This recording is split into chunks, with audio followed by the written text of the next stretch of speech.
বিভূতিভূষণ কিন্তু স্ক্রিপ্টটা দিচ্ছেন উপেন্দ্রনাথ গঙ্গোপাধ্যায়কে, তখন কিন্তু বিচিত্রা পত্রিকা বেরোবে, কলকাতা জুড়ে পোস্টার, বিভিন্ন দিকে তার বিজ্ঞাপন ছড়িয়ে পড়েছে, একটা এরকম নতুন পত্রিকা আসছে, নতুন ধরনের পত্রিকা আসছে। এইটা এরকম একটা সময় পথের পাঁচালী কিন্তু বের হতে শুরু হয় ওই বিচিত্রা পত্রিকায়, মানে ওই হ্যাঁ স্ক্রিপ্টটা নিয়েছিলেন এক্স্যাক্টলি ওটাই। ওই স্ক্রিপ্টটা উপেন্দ্রনাথ গঙ্গোপাধ্যায় কিন্তু ঘষে মেজে নিলেন, যে কথাটা বললাম, একজন ভালো সম্পাদকের কাজ কিন্তু এটা। বিভূতিভূষণ লিখেছেন, লেখাটাকে কিন্তু ঘষে মেজে পত্রিকার জন্য তৈরি করার যে বিষয়টা দরকার সেটা কিন্তু উপেন্দ্রনাথ গঙ্গোপাধ্যায় করলেন। লেখা বেরোচ্ছে সেটা কিন্তু বিভূতিভূষণ তখনও জানেন না।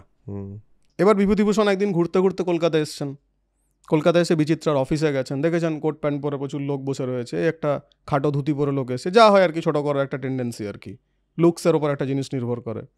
তো বিভূতিভূষণ খুব একটা বিশেষ কিছু মনে হয়নি, কারণ উনি ওরকম ধরনের মানুষ ছিলেন না, একটু অন্য ধরনের মানুষ ছিলেন আর কি।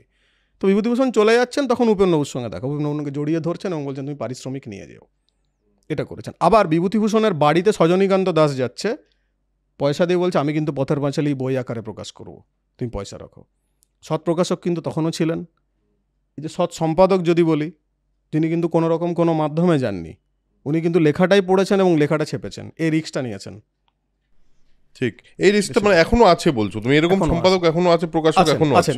হয়তো সময় লাগে, মানে এখানে রমাপদ চৌধুরীর একটা গল্প আছে বেশ বড় করে, প্রথম জীবনে একজনের চিঠি নিয়ে এসেছিলেন, লিখতে গেছিলেন, উনি একটা লেখাতে বলছেন আর কি, একটা ইন্টারভিউ বলেছেন। তো এটা কিন্তু ছিল। এবার দেখো আমি কিভাবে হাঁটবো ডিপেন্ডস অন মি, মানে ক্রিয়েটিভ ফিল্ডটা এরকম নয় যে হাতের মোয়ার মতো আমাকে কেউ তুলে দিল, তুমি নিজেও কাজ করতে গিয়ে হয়তো সেটা রিয়েলাইজ করছো এত বছরে, যে কেউ এসে একটা কিছু তুলে দিল, আমি সেটা নিলাম আর খেয়ে ফেললাম, এমনটা নয়। আর তুমি যদি হোঁচট না খাও, তুমি কিন্তু কোনোভাবে কিছু শিখবে না। এখানে কোনো রেডিমেড নয় কিন্তু কোনো কিছু, তোমার ওই এক্সপিরিয়েন্সটা প্রয়োজন, আর ওই এক্সপিরিয়েন্সটা কিন্তু তুমি যদি এক্সপ্লোর করতে পারো তাহলে একটা ভালো জায়গায় পৌঁছবে। মানে গৌরকিশোর ঘোষ একজন ভালো সম্পাদক, ভালো লেখক কেন ছিলেন? প্রচুর ধরনের চাকরি করেছিলেন মানুষটা, প্রচুর ধরনের। এই যে ভ্যারিয়েশনটা ছিল, ভ্যারিয়েশনটা খুব ইম্পর্ট্যান্ট। কাঁচের ঘরের মধ্যে বসে আমি যদি বলি যে একটা কৃষকদের নিয়ে লিখবো, আমি কোনো দিন মাঠে গেলাম না, আমি মাঠ কি জানলাম না, গরিব মানুষের ঘাম কি জানলাম না, ঠিক আছে, হাল দিয়ে চাষ করতে হয় না ট্রাক্টর দিয়ে চাষ করতে হয়, শুধু ডেটা শিট দিয়ে ওই লেখাটা ভরানো যায় না, তাতে কিন্তু সেটা মানুষের কাছে পৌঁছয় না। একদম, মানে তুমি যেটা বলছো সেটা হলো কানেকশন, মানুষের সঙ্গে কানেকশনটা রাখা খুব জরুরি যে কোনো লেখকের ক্ষেত্রে। একদম, এবং এটা খুব ইম্পর্টেন্ট, মানুষের সাথে যদি মেলামেশা না থাকে। আমি এবার একটা জিনিস কী হয়েছে এখন আমাদের, দেখো আমি 100% কিন্তু সোশ্যাল, আমার বন্ধুবান্ধব থেকে বাকিরা জানে, মানে আমি সোশ্যাল মিডিয়ায় কতটা অ্যাক্টিভ তার থেকে কিন্তু আমি সোশ্যাল লাইফে অনেক বেশি অ্যাক্টিভ। মানে আমার সোশ্যাল লাইফে বন্ধুবান্ধবের সংখ্যা প্রচুর, মানে সেটা মানে বিভিন্ন ধরনের গ্রুপ, শুধু না, আমি মানুষের সাথে মিশতে ভালোবাসি, এবং সেটা তো আলটিমেটলি তোমাকে তোমার লেখাতে হেল্প করবেই। একদম, এত রকমের চরিত্র দেখা থেকে তো ইন্সপিরেশন হবেই, আসবে। একদম, মানে অনেকে যেমন আমাকে একটা ডিটেকটিভ একটা চরিত্র ক্রিয়েট করতে বলেছিল, তো আমি দীর্ঘদিন ধরে চিন্তাভাবনা করতে করতে, ধরো মোটামুটি ছোটোবেলা থেকে পড়তে পড়তে, যেমন শার্লক হোমসের কথা বললাম, ফেলুদা ব্যোমকেশ, এই সমস্ত প্রচুর, যা পাঁচকড়ি বন্দ্যোপাধ্যায় সমস্ত, আমার মনে হলো যে আর কি লেখার দরকার আছে, প্রচুর তো ডিটেকটিভ আছে ভাই, ছাড়ো। দিয়ে একদিন এইভাবে ভাবতে ভাবতে মনে হলো যে প্রচুর ঘটনা তো জীবনে দেখলাম, মানে সাংবাদিক যতদিন ছিলাম প্রচুর ঘটনার সম্মুখীন হয়েছি, অ্যাক্টিভলি সাংবাদিকতাটা যতদিন করেছি আর কি, এখনও সাংবাদিকতাটা করি কিন্তু সেটা নিজের ইচ্ছে মতো আর কি, অনেকটা ফ্রিল্যান্স। হ্যাঁ, এবং এই ফ্রিল্যান্স শব্দটা আমাদের এখানে ফ্রি কথাটা জুড়ে যায় শুধু, ঠিক আছে, তুমি কাজ করে তো বুঝতে পারছো যে ওটা কোট আনকোট ফ্রি শব্দটা, কিন্তু এই ফ্রিল্যান্স শব্দটা কিন্তু তুমি যদি ওয়েস্টার্ন কান্ট্রিতে যাও, you are respected person actually, যে তুমি একটা বিষয় নিজের দায়িত্বে কিন্তু লিখছো বা রিসার্চ করছো বা খুঁজছো।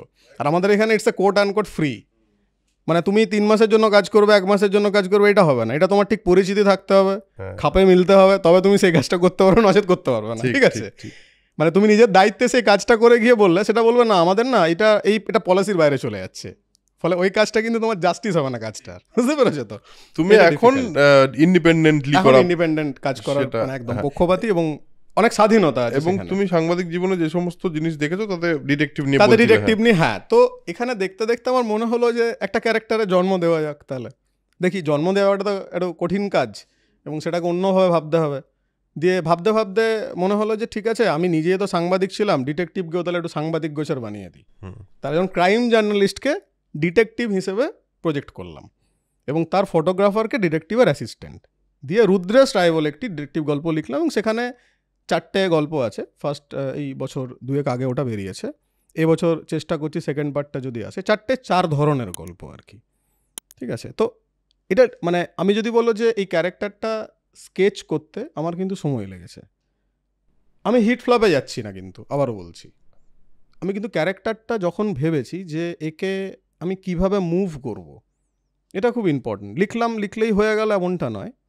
তাকে যদি আমি ক্রাইম জার্নালিস্ট তৈরি করি, তাহলে একজন ক্রাইম জার্নালিস্টের ভূমিকা কী, সে কিভাবে কাজ করে। একজন ভালো সাংবাদিক মানে কি, যেটা সবাই দেখছে সেটা দেখবো না, সবাই যেটা দেখছে না সেটা আমি দেখবো।